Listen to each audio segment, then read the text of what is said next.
Hi. Hello. నమస్తే అండి. అలసందల curry process చూపిస్తాను.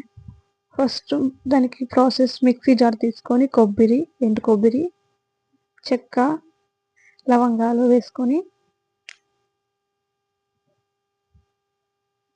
తెల్లగడ్డలు, అల్లం వేసుకొని, కొన్ని వాటర్ వేసుకొని నున్నగా పేస్ట్ లాగా చేసుకోవాలి. మెత్తగా నున్నగా అయ్యాక అది తీసి పక్కన పెట్టుకొని, టమోటాలు, కొత్తిమీర కట్ చేసుకునేవి వేసుకోవాలి. ఆనియన్స్ కూడా కట్ చేసుకొని వేసుకొని 2 స్పూన్ల కారం, దీంట్లో వాటర్ వేయకుండా నున్నగా ఆడించుకోవాలి.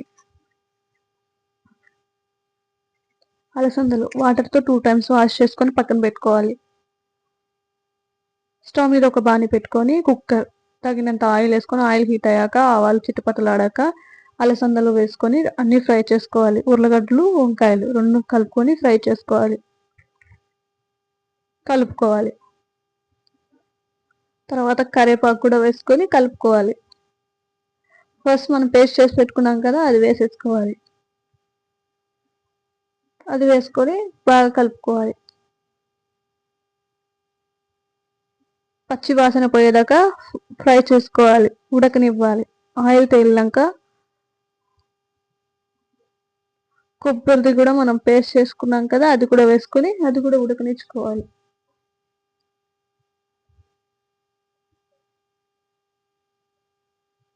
పచ్చి వాసన వెళ్ళాక కొంచెం ఫ్లేవర్ తెలుస్తుంది. అప్పుడు రాళ్ళుప్పు వేసుకొని అది కూడా బాగా మిక్స్ చేసుకోవాలి తగినంత. టమోటాలు కట్ చేసుకొని అది కూడా వేసుకోవాలి. వాటర్ కూడా వేసేసుకోవాలి. బాగా ఉడికాక మసాలా కలుపుకుంటూ తగినన్ని వాటర్, ఉడికినాక కొంచెం చిక్కపడుతుంది. బాగా కలుపుకొని ఉప్పు అన్నీ వేసుకున్నాం కాబట్టి పసుపు 1 స్పూన్ వేసుకొని అది కూడా కలుపుకోవాలి.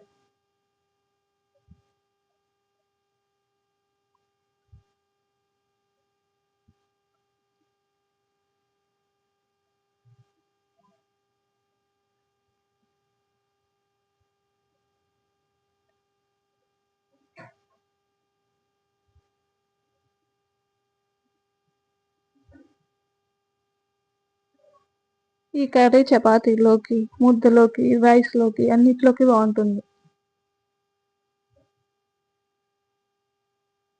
విజిల్ పెట్టుకోవాలి. 2 విజిల్స్ వచ్చాక అదంతా తీసేసి ఓపెన్ చేసుకోవాలి. ఎంతో టేస్టీ అలసందల curry ready. Please videos like, share, comment, subscribe.